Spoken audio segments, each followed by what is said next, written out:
Oi, gente. Então, resolvi abrir pra vocês a história de quando eu fui acusada de roubo aqui em Londres. Eu vou tentar contar antes do meu trem chegar. Vamos ver se eu consigo ser bem rapidinha, né? E se não chega outro trem aqui fazendo barulho. Mas, basicamente, pra quem não sabe, eu vim morar aqui no programa de au pair. E aí eu acabei desistindo do programa em 3 meses. Né? Na verdade, 2 meses eu acabei trabalhando mais um pra me organizar. Porque aconteceu um monte de coisa que geralmente acontece em programa de au pair. Pra quem não sabe, pra quem tem interesse em saber exatamente, tem um canal que eu sigo que geralmente tem vários vídeos de meninas falando sobre como que deu errado, o que aconteceu e tudo mais com as famílias. Então eu indico, vou deixar linkado o Instagram da menina aqui e o nome do... Depois eu deixo o nome do canal também, que daí é mais fácil, porque eu não me sinto bem em abrir isso, porque tem gente na família que fala português, né, da família que eu trabalhei, eles não eram brasileiros nem portugueses, mas eles falam a língua. E aí eu também fico pensando nas crianças e tudo mais que podem ver depois. Então, deu errado, pelos motivos que a maioria dos programas de au pair dão errado. Mas o que aconteceu então? Eu decidi sair quando eu fui pra visitar a Monique no Natal. Porque eu cheguei lá e vi o programa dela, né, que tá dando super certo, a família dela é maravilhosa e tá ocorrendo tudo bem com o programa dela, o intercâmbio. E aí ela sentou comigo e conversou comigo durante 2 horas pra me convencer a sair do meu programa, que eu não tinha que aceitar as coisas que eu estava aceitando, né? E aí foi uma conversa muito difícil, porque eu não conseguia ter forças pra sair de lá. Eu já tava num quadro de depressão já um pouco complicado, eu já tava bem mal. E eu tava o tempo todo pensando que eu não queria mais viver, que não queria, não tinha força pra fazer nada, que eu tinha gastado todo o meu dinheiro pra vir pra cá. E agora eu tava vivendo naquela situação e ia ter que ficar por mais 1 ano naquela situação e tudo mais. E aí a Monique conversou comigo, sentou comigo, me convenceu. E aí eu voltei pra cá, né, decidida ficar só mais um mês pra juntar dinheiro, arranjar um lugar pra eu ficar, um trabalho e tudo mais. E aí eu consegui ajuda do pessoal da igreja, eles arranjaram o trabalho pra mim. Eu fui morar com uma menina de lá, que é minha amiga agora, a gente divide o quarto e tal. E aí eu fiquei lá mais um mês e saí. Quando eu saí de lá eu fiquei super feliz, que eu pensei, nossa, agora as coisas vão começar a dar certo. E aí eu comecei a trabalhar como diarista. É cleaner o nome, mas é diarista. E aí eu entrei nessa empresa de diarista e tal, e na segunda semana, na terça-feira da segunda semana, a minha chefe me ligou de noite, falando que eu tinha roubado a joia de uma cliente que eu só tinha ido 2 vezes na casa, que ela tinha me acusado de roubo de uma joia de 15 mil libras, não é real, 15 mil libras, e que ela tava indo na minha casa revistar minhas coisas e que eu tinha que devolver aquela joia, que senão eles iam chamar a polícia e que eu ainda tinha a oportunidade de devolver isso. E, assim, é surreal. A primeira coisa que eu pensei foi, isso não tá acontecendo, aí eu caí no choro. E depois eu liguei pra Monique pra ela já começar a orar, porque a primeira coisa que eu pensava era, cara, como é que eu vou provar isso? Porque, tipo assim, se eu estivesse no Brasil, fácil, eu não, acho que eu não teria nem ficado com medo, assim. Tipo, eu teria ligado pra alguém, pedido um advogado, teria mandado mensagem pra 30 mil pessoas que tem o meu WhatsApp. Eu mesmo teria ido pra delegacia.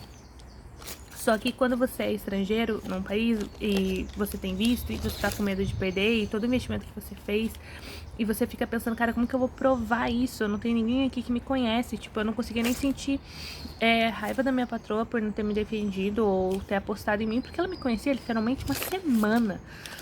E aí, eles baixaram lá em casa, foi uma noite horrível, assim. Não chegaram a revistar as coisas e tal, porque tinha que esperar a polícia chegar e tudo mais. E aí, foi foi muito complicado, porque a mulher dizia que eu tinha roubado, que ela tinha certeza que eu tinha roubado. Daí quando a gente perguntou por que ela tinha certeza, ela disse que tinha gravações minha roubando as joias. E aí, tipo assim, eu falava que eu não tinha roubado, que não era eu, mas ela dizia que tinha gravações. E aí, provavelmente jogando verde, né, pra colher maduro. E aí, foi uma noite, assim, muito complicada. Emocionalmente, completamente desestabilizada eu fiquei.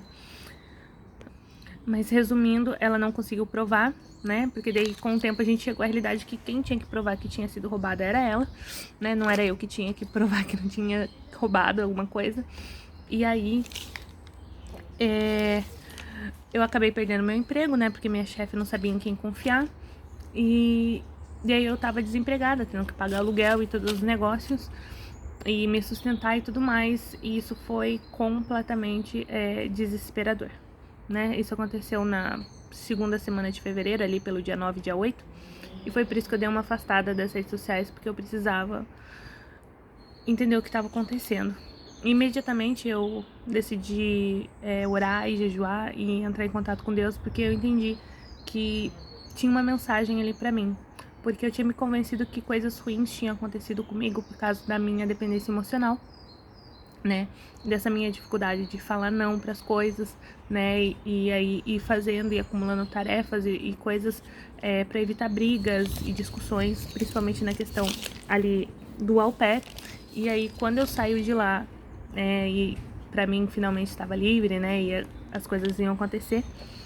E aí isso acontece.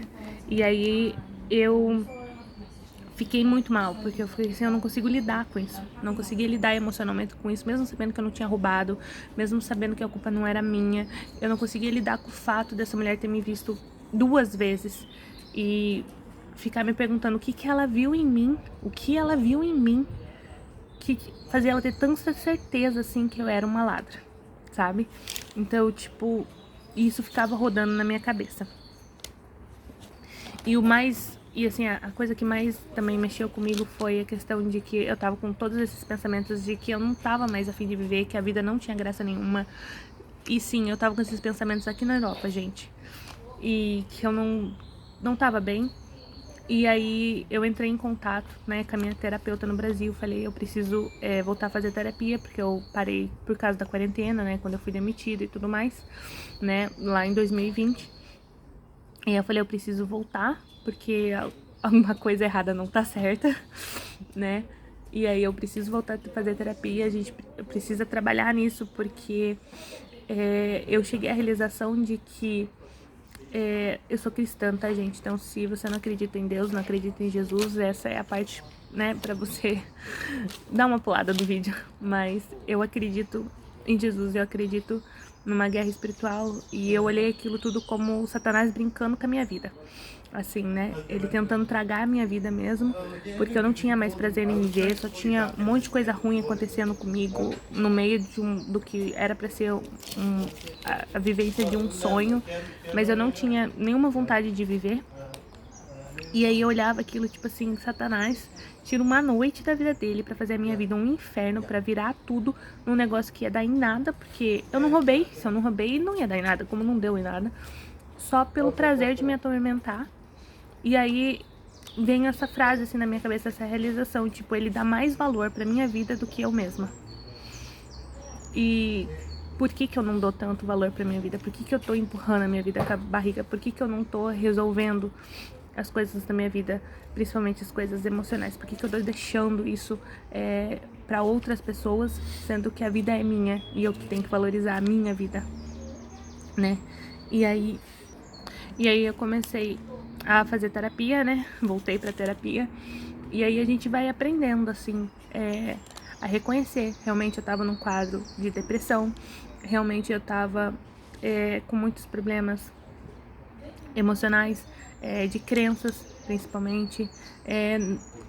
Em volta da minha identidade, de quem eu sou, do que eu quero, do porquê que eu vim pra Europa, né? Essa realização de que eu nem queria estar aqui, né, de entender por que eu vim parar aqui, como que eu tomei essa decisão, né, mas principalmente, assim, ver o cuidado de Deus comigo em todo esse momento, como ele colocou um monte de gente na minha vida pra me ajudar aqui, um monte de gente que não me conhecia, a maioria deles é da igreja, mas alguns de fora da igreja, que confiaram em mim sem me conhecer e me deram oportunidades, me deram trabalhos, seguraram a minha mão e caminharam comigo nesse último mês. E perceber que mesmo quando eu não valorizei a minha vida, Deus valorizou a minha vida. Ai, não vou chorar. Ele valorizou a minha vida. Ele me deu dinheiro pra pagar a terapia. né? Eu tive que fazer isso prioridade. E quando eu falo fazer prioridade, eu vim pra cá pra estudar inglês. E no momento eu não tô estudando inglês porque eu tô fazendo prioridade pagar a terapia. Então eu adiei o inglês um pouquinho por causa disso, porque em alguns momentos a gente precisa fazer algumas prioridades. Prioridades emocionais e espirituais e tudo mais. E a segunda, assim, que eu tô aprendendo com relação a essa mulher, né, que me acusou de roubo eu não sei o que ela viu em mim que fez ela ter tanta certeza como ela afirmava, assim. Eu tenho certeza que foi essa menina que me roubou. Eu tenho certeza. E eu percebi que não importa o que ela pensa sobre mim. Importa o que Deus pensa sobre mim, porque Ele é o meu Criador. Ele me criou, Ele me conhece. E segundo, eu preciso me conhecer. Porque só quando eu me conhecer e conhecer esse meu Deus mais profundamente, eu vou entender que a opinião das pessoas sobre mim realmente não importa. Porque isso é uma coisa que realmente me afeta e que faz com que eu me coloque em situações muito complicadas, porque eu tô sempre querendo agradar as pessoas, tô sempre querendo ajudar as pessoas, por esse medo de o que elas vão pensar sobre mim, né? De sempre querer agradar e tudo mais, colocar as pessoas em primeiro lugar e depois as minhas necessidades.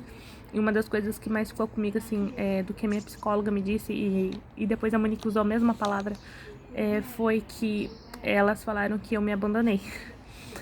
Porque tinham várias coisas que a gente já tinha progredido na terapia, né, principalmente, e que eu deixei de fazer e deixei de colocar em prática. E quando a Monique me viu no Natal, ela também falou isso, né? Tipo, cara, você tá muito diferente, você se abandonou mesmo. Tipo, ela falou isso pra mim depois, né? Que na hora ela só notou, mas não falou. Boa irmã, boa irmã. Mas eu tô aprendendo bastante sobre essa questão de identidade, de autodescoberta e tudo mais. Acho que eu vou acabar falando um pouquinho aqui, porque teve umas coisas muito legais. E eu gostaria muito de dividir isso nesses videozinhos curtos, assim, e mais íntimos. E é isso, essa é a história de como eu fui acusada de roubo e de como isso acabou salvando a minha vida. Porque acho que foi assim, Deus me mostrando que coisas ruins acontecem nesse mundo, não por minha culpa, não por causa da minha dependência emocional, acontecem porque o mundo é mau, porque o pecado existe, porque Satanás tá aqui pra nos matar, mas que ele tá aqui pra nos defender, porque ele tá aqui pra nos salvar, porque ele continua sendo Deus e a gente continua sendo os filhos dele. É isso. E desculpa pela voz baixa, mas é que eu tô tentando muito não chorar agora.